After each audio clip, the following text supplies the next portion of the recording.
Hello and welcome to the Arctic Retro Computer channel. This month is September and this is the month where we celebrate all things Tandy. And that is a campaign on YouTube called Septandy.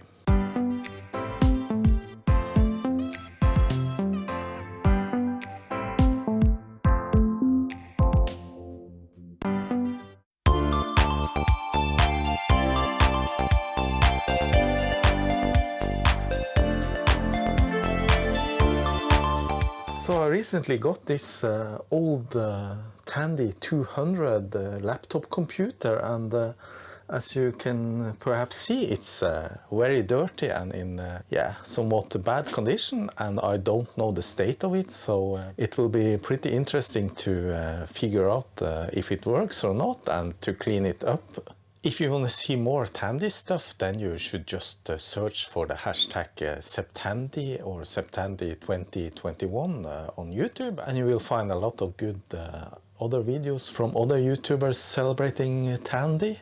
The Tandy 200 was the successor to the Model 100, and it came out in 1984, and the price at that time was just below $1,000. The machine was very popular by journalists.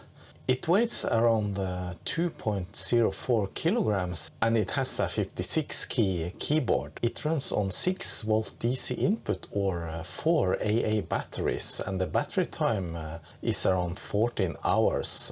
The operating system is Microsoft Basic, and it also have some built-in applications in ROM.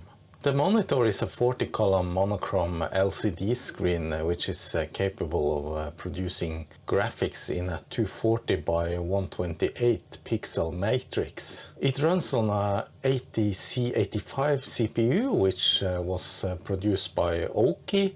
This machine has 24K of RAM in one memory bank, but it can have up to 3 memory banks with a total of 72K.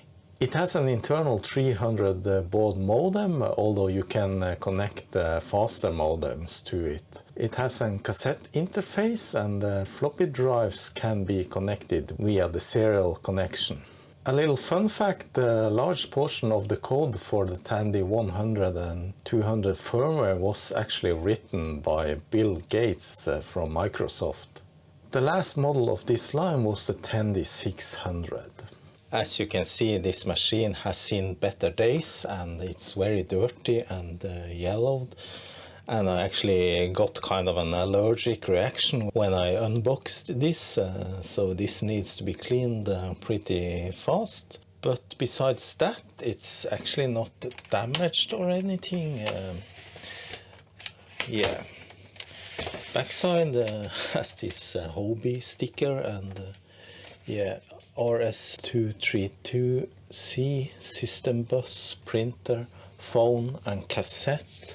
So I'm gonna start by disassembling this, and I'm not gonna power it up right now because I want to take a look inside before I do that. I don't have the power supply, but I actually got these two manuals, which are not manuals for the actual computer. It's a multiplan software manual and a telecom manual. Probably no value in those.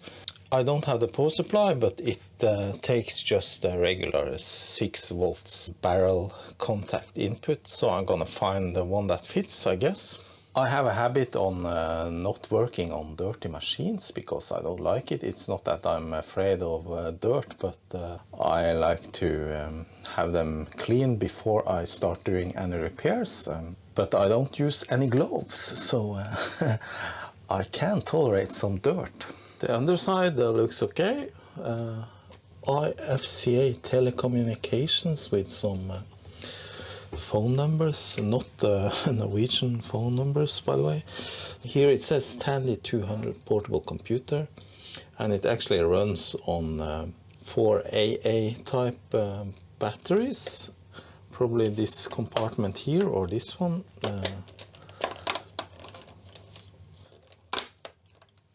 No, that's for the expansion, RAM expansion it looks like, or some yeah, ROM chip, I don't know. We'll take a look at that later. Then this must be the battery compartment, and it has tape over it, so it's probably broken off. Hopefully there's no oh batteries in it. Well, there is.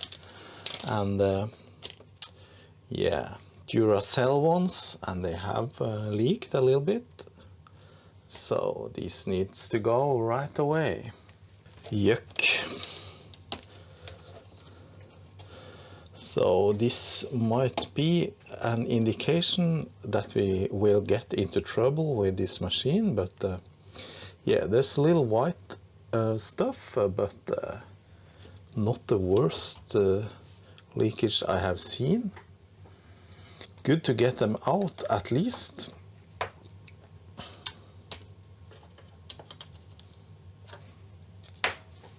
I think we're all right. If this hasn't leaked right into the motherboard, I don't think this is as bad as I thought. There's only 4 screws, and unless there are somebody hidden under, yeah, there seems to be an indentation under this label. Hopefully there's not a screw there, so let's see, does it want to come off?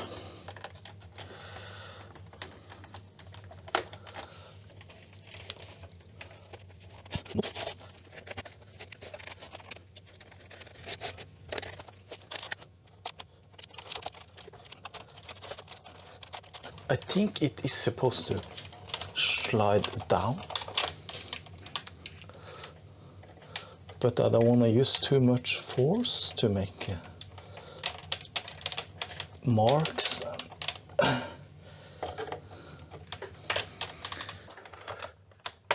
So with a little force it came off. And that reveals some screws for the monitor. This is an LCD screen, of course, but it's a monochrome, so no colors. Maybe it helps just to remove the monitor first. And there's a ribbon cable. We need to be careful with that, not to break it.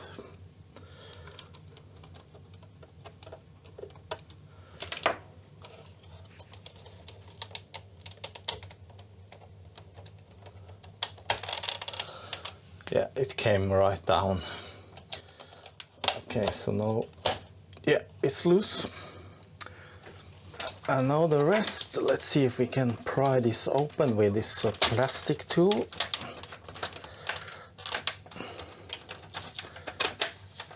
Yeah, seems to be coming all right.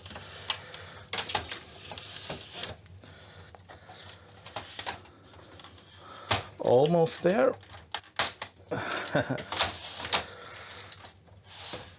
Seems a little bit brutal, but there are these plastic hooks on the inside, and you actually need to use a little bit force to get them off. Okay, this needs to be cleaned. Oh my god, look at that. The keyboard is absolutely gross. But this is a kind of old type keyboard where you can maybe pull off the keys.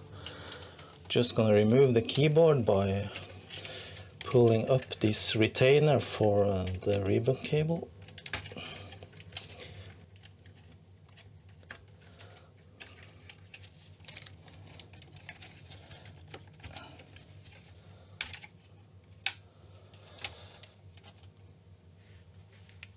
Okay, that revealed the motherboard, and it actually do look alright.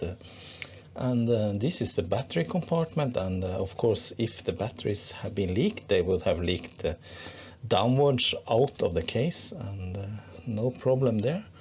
Everything seems to be in order here at first glance, but I'm gonna clean everything.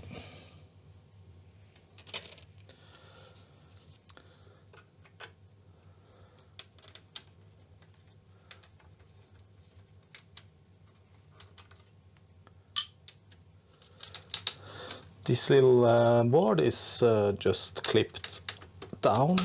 Just push those clips back and you can lift it. So this is the expansion board, optional RAM banks 1 and 2, and yeah, this one M30B, not really sure what that is. Then the motherboard itself, how is it secured to the case? Yeah, there's one screw there.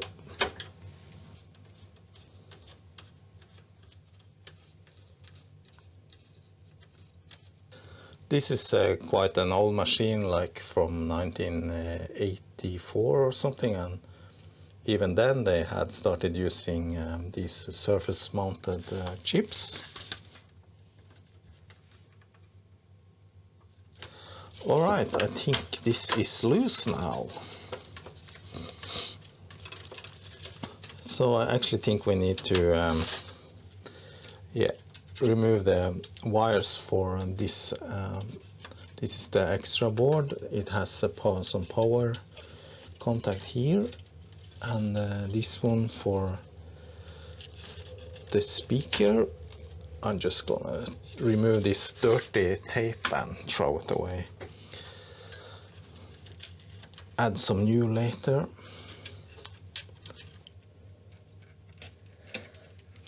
Is this clipped in or what?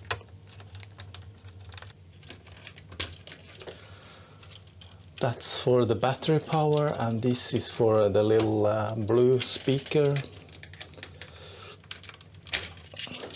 And now this one, it is not really sure if it can come loose. It is really stuck. Well, you know what? I actually don't need to take this off. I'm afraid I'm gonna rip it out of the board because it was stuck, but now I can just lift out the whole thing here. No need to separate the two friendly boards. Alright, look at all that dirt. And I use a little plastic switch.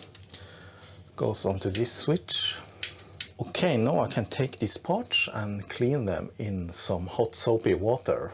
Oh, and I almost forgot the monitor needs to be cleaned, so this seems to come off quite easily.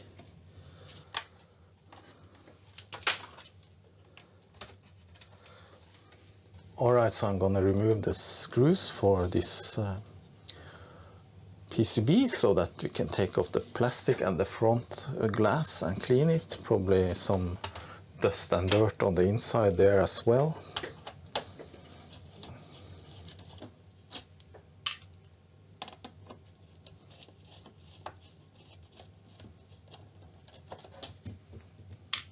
Yeah, a lot of dust on the inside.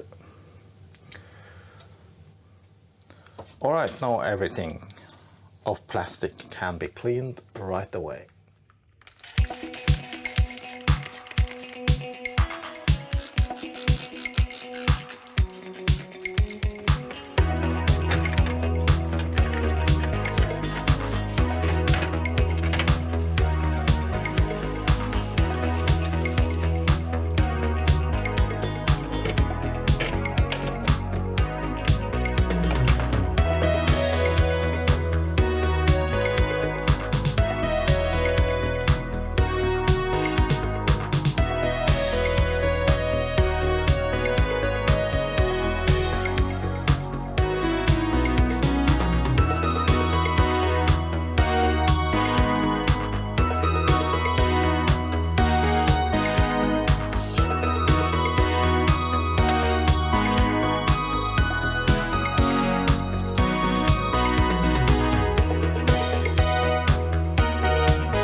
Now this very gross keyboard has to be cleaned, and I'm gonna remove all the keycaps first. Just use this little keycap puller, and the keys comes off quite easily, so no problem there.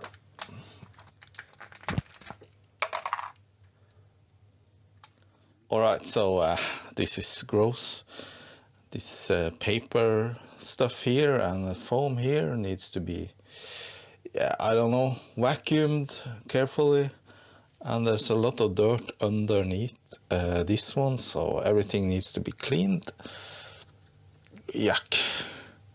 And now I'm gonna wash my hands.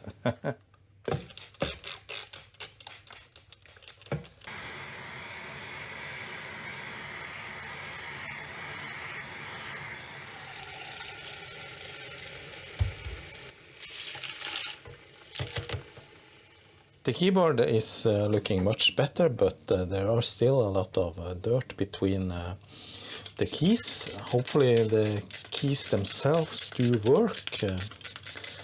I'm gonna spray this really good with some isopropanol and just clean as much as possible. So there's a bit of dirt. Something has been spilled inside this keyboard, obviously. That's much better. And now a little bit of electronic cleaner inside each of the keys.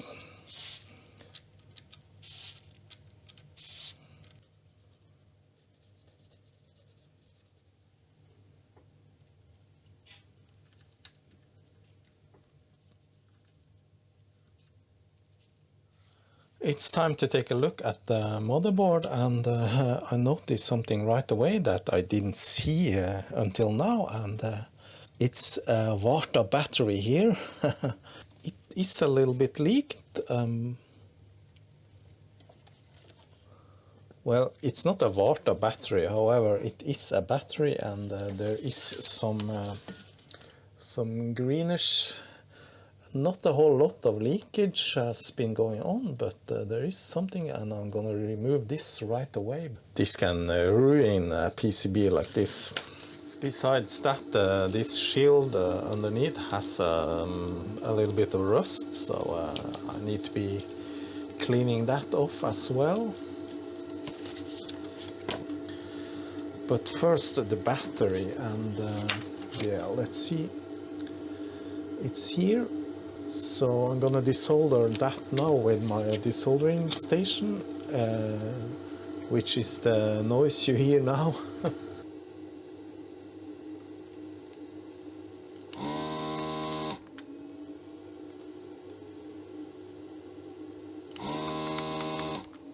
So there's the battery, and it, yeah.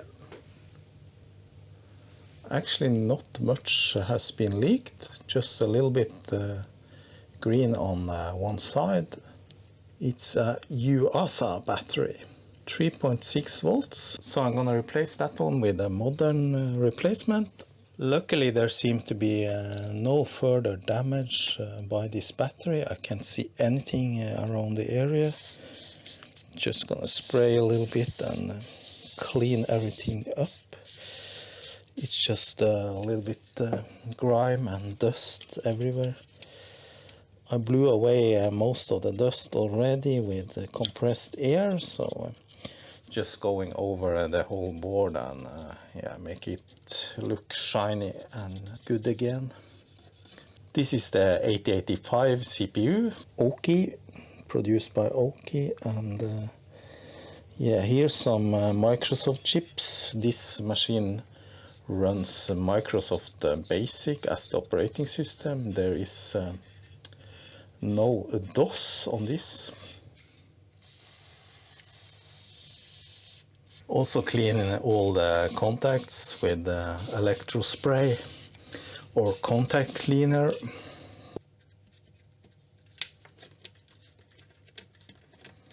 This shield between the motherboard and the case with the rust stains, I'm gonna use some, yeah, it's this rust remover.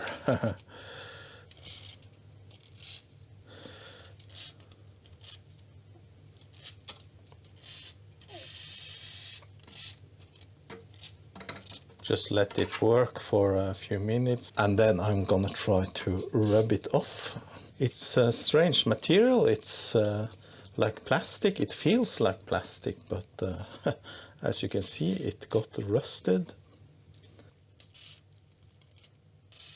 And now it smells really like metal in here. Maybe I should put something underneath so I don't spill anything onto the motherboard.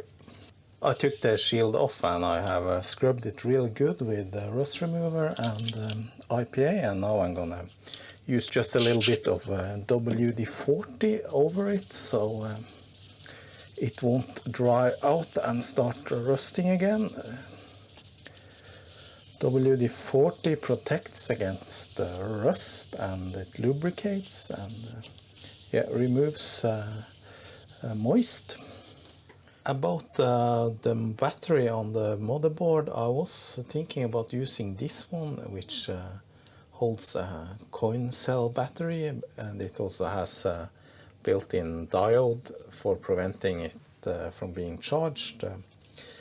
However, this does not fit in any way, so just temporary I'm gonna use this battery, which is actually a new battery like the one that was here before. So it has a little bit different pinouts, but I'm gonna squeeze it in here and I'm gonna use that temporary, and we'll see if it gets charged and holds the information in the BIOS and the clock and stuff.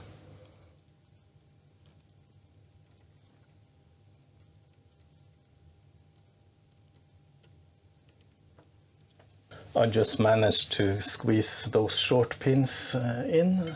So that's the new battery that can potentially start leaking in 10 to 20 years perhaps. I'm done cleaning the keyboard and I have assembled it, and look at that. Much better. However, the space bar has some wear. It's quite shinier over there, and also the lettering is a little bit yellowed, so yeah, might need some retrowriting sometime, but not now. Okay, I have started to assemble the machine now, and I'm not gonna do it completely. I'm just gonna test first if it powers on at all. No point in putting it all together if it's not working. Before I find a suitable power supply, I'm just gonna test with regular batteries.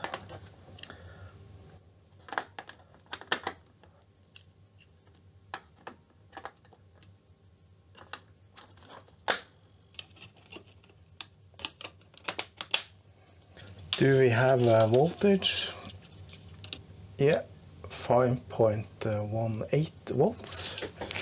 Excellent. I didn't connect the keyboard, but let's test it. So I think those batteries are perhaps bad. They already drained to around 2.4 volts. So yeah, I better find a power supply to this one.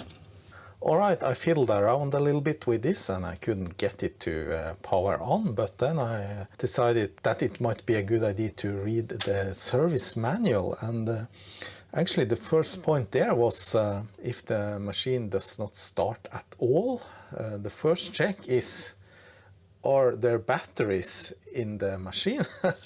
So I went out and bought 4 new these NIMH rechargeable batteries and inserted those, and now I insert power, and this machine actually charges these batteries, which is good. So let's see now. This is the power switch. Hey, there is life. Look at that, it actually started January the 1st, 1900. Well, that's nice. Sorry about the glare in the screen. Now I'm gonna press enter to go into basic. You can move around different applications here. Copyright Microsoft and enter for basic. Oh, there you go. Tandy 200 software, Microsoft, 20K free.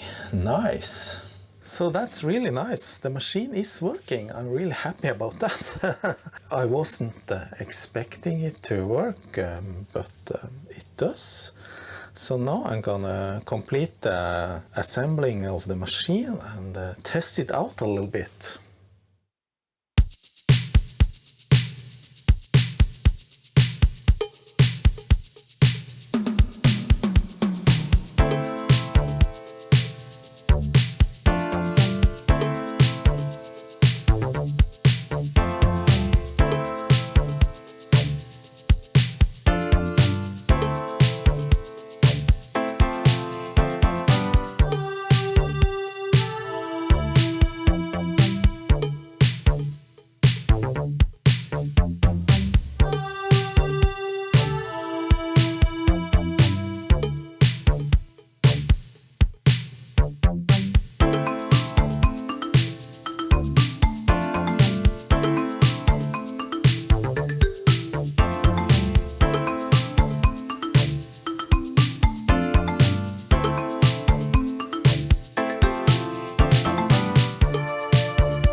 Alright, that was it for the assembling last screws. Hopefully I didn't screw up. No, I don't think so. So I actually asked the seller about the history of this machine, and he told me that this one belonged to an American journalist from the Financial Times, who was stationed in Norway back in the day. So that's kind of a nice history. Alright, let's power this up and see what we can do with it. Obviously this machine only has this black and white LCD screen, and as far as I can see there's only text, and you select the different already built-in applications by using the arrow keys and pressing enter, and below here there's a list where your files are shown if you save anything to RAM, because this one has a RAM bank where you can store files and things while the machine is on. Besides that, you can of course save files to cassette. It's not possible to connect an external display, but it has connectors for other extension like a parallel printer and serial communication. And on this side there's actually what looks like a 9-pin connector for joysticks, but it's actually a connector for hooking up a barcode reader. So maybe this machine was used in stores back in the day. On the side of the machine there is a wheel where you can adjust the contrast. It's a bit difficult to film this screen because there is some glare and it's not back lit, so I actually need some light to be able to see anything. Hopefully you can see the text. The display shows the date and time, and as you can see it's set to 1999 because that is the highest date you can actually set on this machine. I tried to set it to 21, but that turned out to be 1921. And this #1 means memory bank 1 is in use now. You can install 2 additional memory banks, and then you can switch between the different memory banks. Copyright Microsoft, and 19,569 bytes free. And the words down below here is actually functions on the function keys. F1 makes it possible to switch bank, but there's only one bank, so you just select that one. F4 you can copy. It's not usable right now. Probably if you have a file below you can copy that file or delete it. So let's see now if we enter basic, and the way to set the date is using basic and setting the date dollar variable to some value as a string, like 09, 09 and 21. That will set the date to 1921, and if I set the date to 2021, let's try that. It comes back with a syntax error, so it's not possible. I haven't really studied the basic functionality on this machine. It's a Microsoft Basic, so it's probably feature rich, but we can make a small, if I can type, make a small program. By the way, the keyboard works great, only I can't type because I'm sitting at the side of the machine. Well, some keys need a little bit extra, like this one, W. I didn't notice that before, but there's and also the H, so maybe this keyboard needs a little bit of extra care. Well, let's try that one.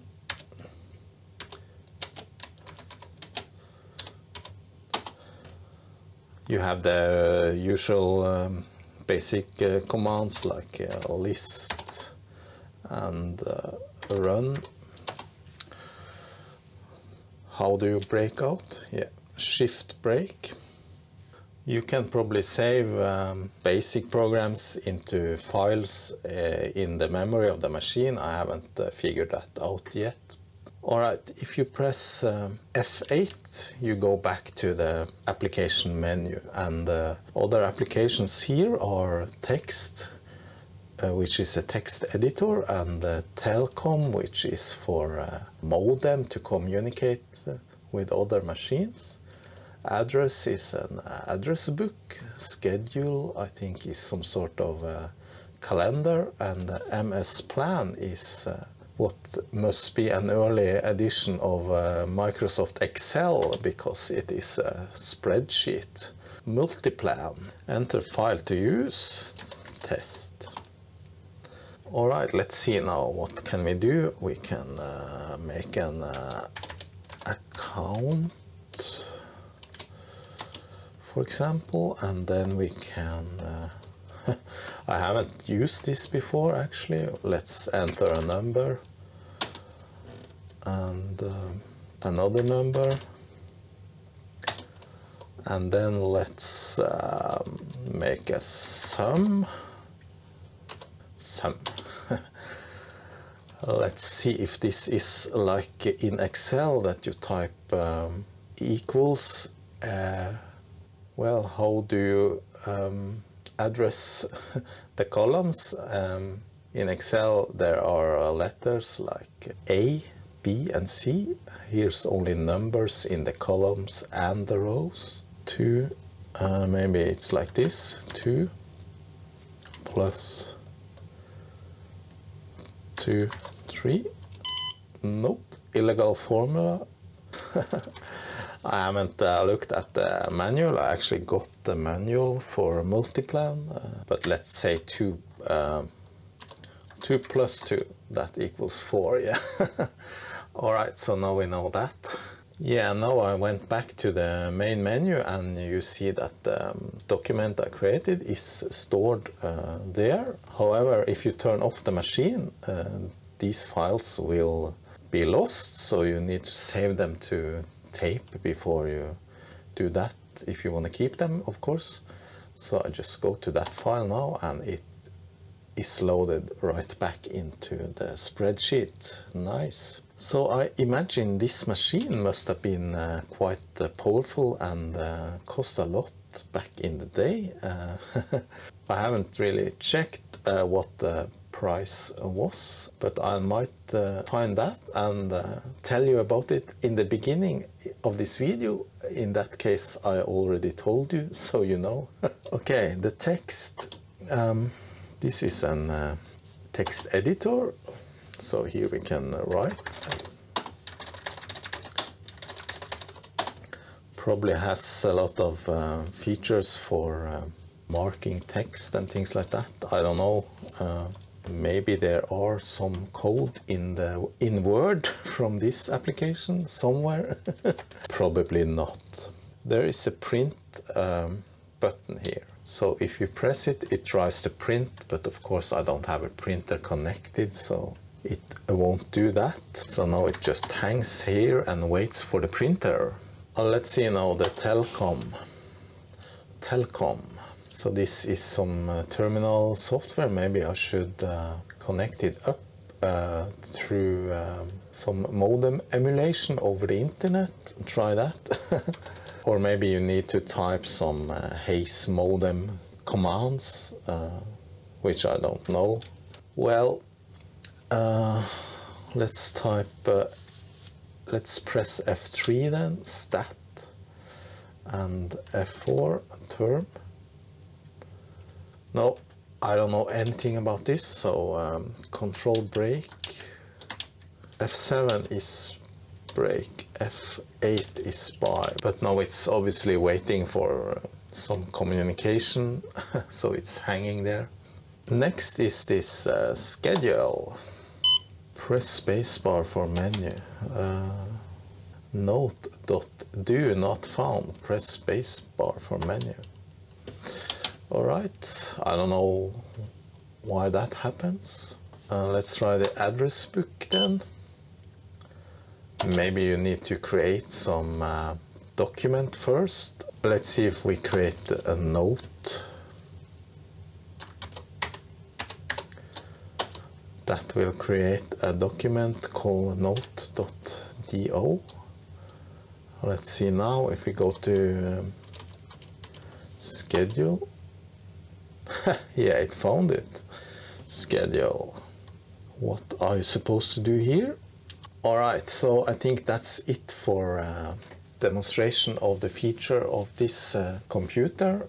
Yeah, it has of course its limitation. What I'm wondering about is if it's possible to load some other programs onto this machine. Is it possible to load games, for example? Does it support some graphics mode or anything like that? That would be interesting. I haven't researched that actually, and I don't think that is within the time frame of this video anyway, but maybe I'll research and come back with that in another video. I don't know.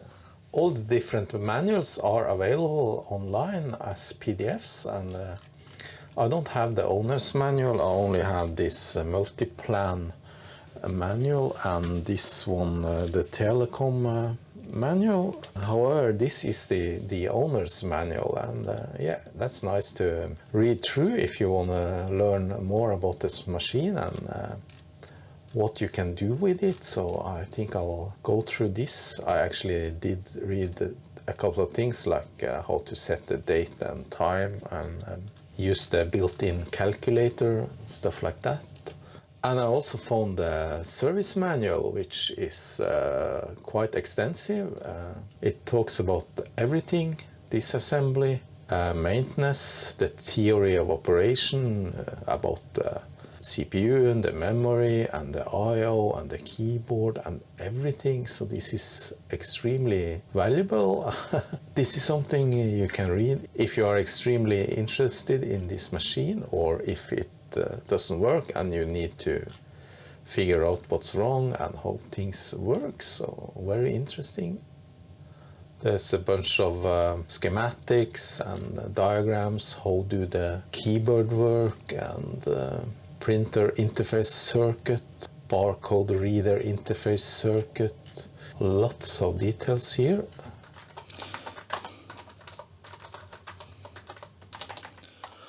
Alright, I'm now editing this video actually on this machine, and no, I'm not. I'm just typing some basic program.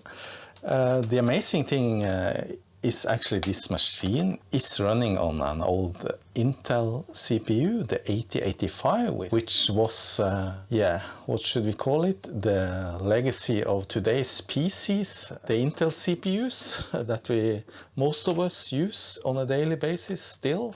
And running on only those 4 small AA batteries, it has a battery time of 14 hours, and that's quite good compared to today's laptops, actually, I think.